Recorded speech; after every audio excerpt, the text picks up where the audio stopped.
What is up? This is Alex from Double Move Sports. Today I am handing out some free agency grades for the AFC East. We are through the big wave of signings. Still some guys out on the market at the time of this recording, guys like Leonard Fournette, T.Y. Hilton, James Conner, and some others. But I'm going to go ahead with the bulk of the signings, the bulk of information that we have, and go ahead and start dishing out some of these team grades.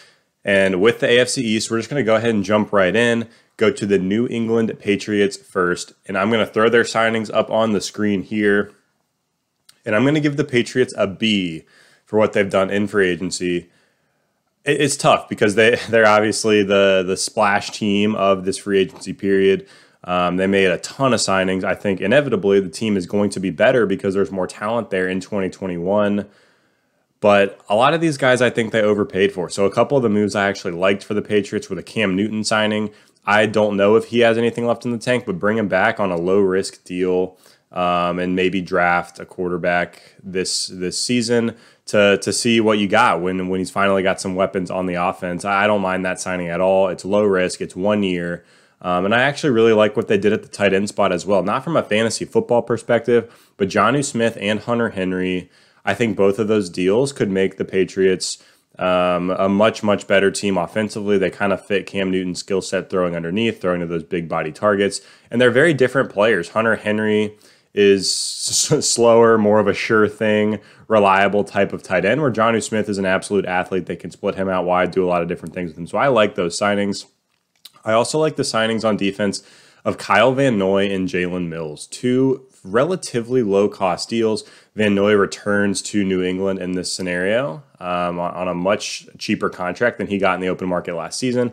And Jalen Mills at safety to replace Patrick Chung on a 4-year, $24 million deal makes a lot of sense. Now for some of the things I didn't like for New England, I thought they overpaid for a lot of these guys. I mean, Kendrick Bourne, 3-year, $22.5 million, ridiculous after seeing what some of these other receivers got. Nelson Aguilar, 2-year, $26 million deal with an $11 million base salary. Unbelievable. Like, Nelson Aguilar should not be making more than Will Fuller, than Juju Smith-Schuster. It's absolutely ridiculous the money he got. Now, they can get out of some of those deals fairly quickly, fairly soon after the next season or two, but that's why the Patriots get a B. I think they overpaid for several guys. Matt Judon as well. I like Judon's talent. I think he can up that defense, but 4-year, $56 million for him just feels a little bit high. So the Patriots, it was a lot of good. It was a lot of bad. Overall, I do think they got better as a team. I think they could be contenders to maybe get a wild card spot this season, but they end up with a B in my grading system. And now let's go ahead and move on to the New York Jets. I'll throw their major signings on the screen here as well. And the Jets are also going to get a B. Some signings that I like are honestly Corey Davis, 3-year, $37.5 million. He's a solid wide receiver. They needed wide receiver help. I like that. I really like the Sheldon Ranking signing as well. He is a low-risk, high-reward type of signing at defensive tackle. Very athletic, very versatile, can do a lot. He's battled some injuries in his career, but if he comes out healthy to the playmaker that we've seen him be when he was in New Orleans, I think Rankins could be an absolute steal for this Jets defense. I don't really like the Carl Lawson signing for the price tag. I think he's going to be a fine player for them. I think he's going to be productive, but 3-year, $45 million with $30 million guaranteed for a player of Lawson's caliber feels a little bit high to me.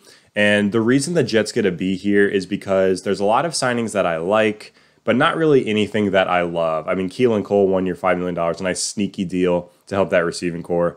I mentioned Corey Davis. He's a good, not great wide receiver. So the Jets come in very solidly at a B. We'll see what they do in the draft and see how they can improve their team there. But next, let's move on to the Miami Dolphins. I will throw their signings on the screen here. Not as much from the Dolphins, but I'm actually going to give them an A-. And reason being is they haven't done anything I've hated. You know, they have some cap space. They haven't been as active as they could have been. But I do think the Will Fuller signing makes a lot of sense for this team. You get a field stretcher. You get someone who can open things up for Tua Tagovailoa, go alongside Devontae Parker, finally start to get some weapons. It's a 1-year, $10.6 million fully guaranteed deal So this is low risk for Miami. They can see what Will Fuller's got in the tank, see if he can stay healthy. Yes, he has that suspension for the first game of the season, but he should help the offense a lot with the type of player that he is. So I really like that signing, and they haven't done anything preposterous. So that's why they come in at this A-. Like the Jacoby Brissett and Malcolm Brown signings might not make much of an impact on the field in 2021, but very, very low-cost deals. You get some depth at some much-needed positions. I don't mind that one bit. Adam Butler on defense as well can continue to help them out. So, again, the Dolphins are a team with a lot of draft capital. We will see how they address things there. But in free agency, they've been fine. Last but not least, we will move on to the Buffalo Bills. And the Bills are going to score a B+ from me. Their signings up on the screen here. I like the Mitch Trubisky signing starting at the top for Buffalo. 1 year, $2.5 million. That is an absolute steal. That's like third string quarterback money. I think he's a solid backup for Josh Allen, the same type of quarterback. Obviously not comping him to Josh Allen, but their style is similar. Josh Allen just does it at a much higher level. So I like their Trubisky signing. I like the Emmanuel Sanders signing, 1 year, $6 million. John Brown is gone. He's a solid veteran who can contribute to this offense, but not have to get 100 targets. Jacob Hollister at tight end, I think, makes a lot of sense. 1 year, $1.1 million. He's not anything crazy, but he's shown flashes of production in the past when given the opportunity. Josh Allen loves tight ends, especially in the red zone. So I think Hollister could have a nice little role on this offense. And the two signings I really, really like for them are Darrell Williams at offensive tackle, a 3 year, $28 million deal, and Matt Milano at linebacker, 4 year, $41.5 million deal. Really taking care of their own, getting those extensions done, bringing back their biggest offensive free agent and their biggest defensive free agent to kind of run it back here in 2021 after they got so close to making that Super Bowl last season. So the story for Buffalo is bringing back their own guys and finding some really unique role players that can step in and make an impact for this team. So that's why the Bills get a B+. So overall, AFC East, I think they've done a fine job in free agency with the Patriots at a B, the Jets at a B, the Dolphins at an A-, and the Bills at a B+. Very, very different stories across the board for these four teams. But overall, I think all four of these teams have some sort of reason to be excited looking towards the future. So let me know what you think of these grades in the comments below. Also, let me know what division you would like to see me break down next. Like and subscribe if you haven't done so already. But again, this is Alex from Double Move Sports, and we'll see you next time.